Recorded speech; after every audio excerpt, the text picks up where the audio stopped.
That's all trip இது ஒரு auto மற்றும் கேப் புக்கிங் ஆப். சின்ன டவுன்களுக்கு விசேஷம், கோயில், குளம்னு டூர் போறவங்க ஆட்டோ கேப் கிடைக்காம ரொம்ப கஷ்டப்படுவாங்க. அவங்களுக்கு இந்த ஆப் ரொம்ப பிரயோஜனமா இருக்கும். கீழே டிஸ்கிரிப்ஷன்ல இருக்க லிங்கை கிளிக் பண்ணி தட்ஸ் ஆல் ட்ரிப்பை டவுன்லோட் பண்ணிக்கோங்க.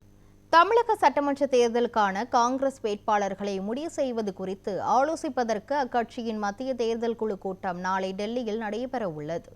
தமிழக சட்டமன்ற தேர்தலில் திமுக கூட்டணியில் இடம்பெற்றுள்ள காங்கிரஸ் கட்சிக்கு 28 தொகுதிகள் ஒதுக்கப்பட்டு உள்ளன. இந்த நிலையில் காங்கிரஸ் கட்சியின் மத்திய தேர்தல் குழு கூட்டம் நாளை டெல்லியில் நடைபெற உள்ளது.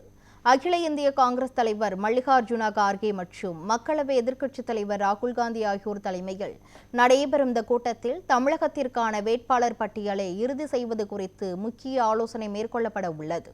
காங்கிரசுக்கு ஒதுக்கப்பட்ட தொகுதிகளில் வெற்றி வாய்ப்பு உள்ள வேட்பாளர்களை களமிறக்குவதை இந்த ஆலோசனையின் முக்கிய நோக்கம் என்றும் கூறப்படுகிறது.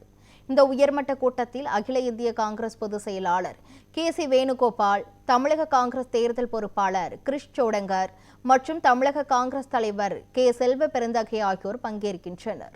வேட்பாளர் தேர்வு மட்டுமின்றி தேர்தல் பிரச்சார வியூகங்கள் மற்றும் கூட்டணி கட்சிகளுடனான ஒருங்கிணைப்பு குறித்தும் இந்த கூட்டத்தில் விரிவாக விவாதிக்கப்பட உள்ளதாக காங்கிரஸ் வட்டாரங்கள் தெரிவித்தன.